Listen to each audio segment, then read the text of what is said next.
प्रभु यीशु मसीह के अति सामर्थ्य नाम में आप सबों को जय मसीह की।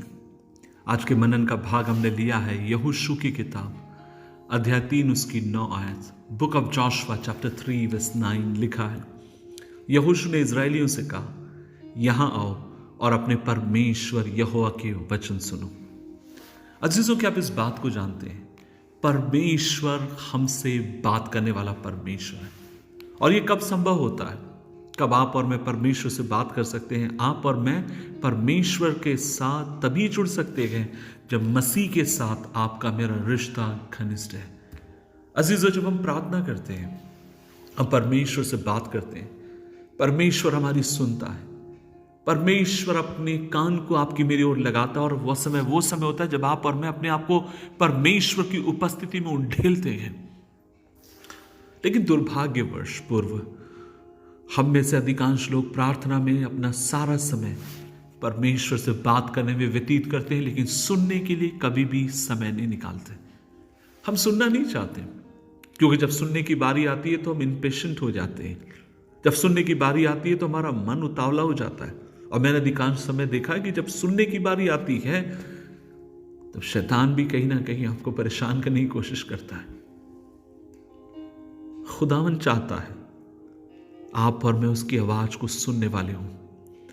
क्या आप इस बात को जानते हैं कि परमेश्वर हमसे विभिन्न तरीकों से बात करता है? अजीजों, मैंने जो बात को देखा और वो ये है, जो अपने जीवन में, जिन्हें मैं हमेशा स्ट्रांगली बिलीव करता हूं। जब लोग मेरे से पूछते हैं कि पास्टर किशोर, हम चाहते हैं कि परमेश्वर हमसे बात करें, कैसे परमेश्वर हमसे बात करता है? अजीजों, मैं आपसे कहना चाहता हूं कि परमेश्वर हमसे सबसे पहली चीज का जो इस्तेमाल करता है बात करने के लिए, जो उसका प्राइमरी सोर्स है, वह है पवित्र शास्त्र बाइबल। जब आप और मैं उसके वचन को पढ़ते हैं, कई बार वचन की आयतें ऐसा लगता है जैसे कूद कूद कर आ रही हो और हमारे दिल और दिमाग से बात कर रही हो। और परमेश्वर एक छोटी सी आवाज से, अपने वचन से आपसे मुझसे बात करना चाहता है। दूसरी बात मैंने देखा है, परमेश्वर कई बार अपने लोगों के माध्यम से आपसे मुझसे बात करता है। काफी साल पहले की बात है, एक दिन बहुत निराश था, टूट चुका था, जब मैं बाइबल स्कूल में था और मेरी मां की चिट्ठी मेरे पास आती है और वो बताती है, किशोर इस समय हम बहुत परेशान है। वो अपनी व्यथा व्यक्त करने लगी। उस चिट्ठी को पढ़कर मैं बहुत व्याकुल हो गया, बहुत निराश हो गया, टूट गया। मन के भीतर से आवाज आई, सब कुछ छोड़कर अपने घर चले जा, कुछ काम करना ताकि परिवार का बोझ हल्का हो जाएगा। और जब बहुत निराश था, हताश था, टूटा हुआ था, समझ में नहीं आ रहा क्या करूं, तब मुझे याद है एक लड़का, एक हार्डली 13 साल 14 साल का एक बच्चा मेरे पास आया। अब मुझसे कहने लगा, किशोर भैया, क्या कभी आपने प्रभु के वचन में एक वचन पढ़ा है? मैंने कहा, कौन सा? और तब वो भजन सीता से मुझे पढ़कर बताता और उसने मुझसे कहा, दाऊद इस तरीके से कहता है, मैं जवान था पर मैं बूढ़ा हो गया, लेकिन मैंने कभी भी धर्मी के परिवार को त्यागा हुआ नहीं पाया, उसके वंश को कभी भी टुकड़े मांगते हुए नहीं पाया, वरन वो दिन भर उदारता के साथ देता है और उसके वंश के ऊपर परमेश्वर की आशीष ठहरती है। और आप विश्वास करिए, इस वचन ने मेरी सोच को बदला। ये वचन मेरे दिल में और आज भी मेरे जहन में ये वचन बैठा हुआ है। उस बालक के माध्यम से परमेश्वर मुझसे बात करता है। और आज मैं आपसे कहना चाहता हूं, हमें चाहिए कि हम अपने आप को परमेश्वर के सामने उंडेल के दें। लेकिन इन सब के परे, यह बात सच है, लेकिन इन सब में जो महत्वपूर्ण बात है वो ये है, आप देखिए प्रभु का वचन इस बारे में क्या कहता है। प्रभु क्या कह रहा है, परमेश्वर का वचन क्या कह रहा है, प्रभु का वचन इस बात के साथ कितना तालमेल खाता है। न जाने ऐसे मैं कितने लोगों को जानता हूं जो लोगों को उल्लू बनाने का काम करते हैं, बेवकूफ बनाने का काम करते हैं, अपनी आंखों को बंद करते हैं और कहते हैं, मैं ये देख रहा हूं, मैं वो देख रहा हूं। मेरे भाई, क्या तू स्वर्ग में जाना चाहता है? नहीं जाना चाहता है।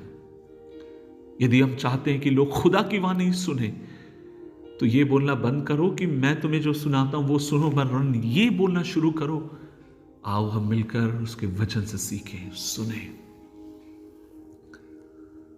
कैसे हम जानते हैं कि परमेश्वर हमारी सुन रहा है? इस बात को याद रखिए।